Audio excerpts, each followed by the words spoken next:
4 چیزیں، سارا دین سکڑ کے اس میں آ جائے گا، 4 چیزیں سارا دن اس میں آ جائے گا۔ اربع من کن فیہ ما ضرہ ما فاتہ من الدنیا، میرے جس امتی کو 4 چیزیں مل گئیں پھر کچھ بھی نہ ملا تو سب کچھ ملا، اور یہ 4 نہ ملی سب کچھ ملا تو بھی کچھ نہ ملا۔ 4 اربع من کن فیہ، نماز کے بعد 4 باتیں۔ 4 صدق حدیث، جو سچ بولتا ہو جھوٹ نہ بولتا ہو، جو سچ بولتا ہو جھوٹ نہ بولتا ہو، جو سچ بولتا ہو جھوٹ نہ بولتا ہو۔ حفظ امانت، جو کسی کو دھوکہ نہ دیتا ہو، فراڈ نہ کرتا ہو، دھوکہ نہ دیتا ہو، فراڈ نہ کرتا ہو۔ میرے نبی نے فرمایا میرا امتی ہر گناہ کر سکتا ہے، 2 کبھی نہیں کرے گا، ایک دھوکہ کبھی نہیں دے گا، ایک جھوٹ کبھی نہیں بولے گا، ایک دھوکہ کبھی نہیں دے گا، ایک جھوٹ کبھی نہیں بولے گا۔ بچو سچ بولنا سیکھ لو۔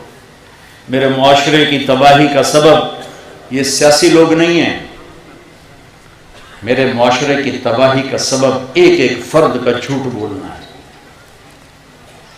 ایک ایک فرد کا دھوکے باز ہونا ہے، ایک ایک فرد کا وعدہ خلاف ہونا ہے۔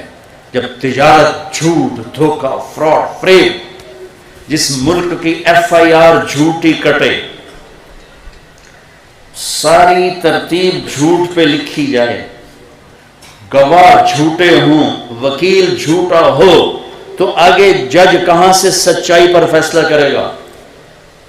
اور آگے جج بھی اکثر اپنے فیصلوں کو بیچنے کے لیے تیار بیٹھے ہوں، گواہ جھوٹ بولنے کے لیے تیار بیٹھے ہوں، بے گناہ کو 302 لگانے پر تیار بیٹھے ہوں۔ میرے معاشرے کا زوال بجلی کی کمی سے نہیں ہے، میرے معاشرے کا زوال تجارت کی کمی سے نہیں ہے، ملیں بند ہو رہی ہیں، اس سے میرا ملک نہیں ڈوبے گا۔ 3 دریا ہمارے خشک ہو گئے، میرا ملک اس سے نہیں اندھا ہوگا، تاریک ہوگا۔ میرا ملک اندھا اور تاریک ہے جھوٹ کی وجہ سے، دھوکے بازی کی وجہ سے۔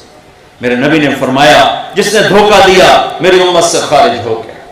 میرے نبی نے فرمایا جب کوئی شخص جھوٹ بولتا ہے 3 میل تک، اور ایک روایت میں آتا ہے 1 میل تک، فرشتے اس کے منہ کی بدبو سے دور بھاگ جاتے۔ آپ نے فرمایا کچا پیاز کھا کے مسجد مت آؤ، کچا پیاز کھا کے مسجد مت آؤ کہ بدبو ہوتی ہے، فرشتوں کو تکلیف ہوتی ہے۔ لیکن یہ نہیں فرمایا کہ فرشتے بھاگ جاتے ہیں، جھوٹ بولنے پر فرمایا فرشتوں کو اتنی بدبو آتی کہ 1 میل تک دور بھاگ جاتے ہیں۔ یہ تم جتنے بیٹھے ہو نا، تم ہی عہد کر لو، سچ بولنا ہے، دھوکہ نہیں دینا ہے۔ میں نے 2 باتیں بتائی ہیں، 2 باقی ہیں۔ صدق حدیث، حفظ امانت، مسلمان سچ بولتا ہے، جھوٹ نہیں بولتا، مسلمان کسی کو دھوکہ نہیں دیتا ہے، دیانتدار ہوتا ہے۔ تیسری حسن خلیقت، اخلاق اچھے مل جائیں، اخلاق اچھے مل جائیں۔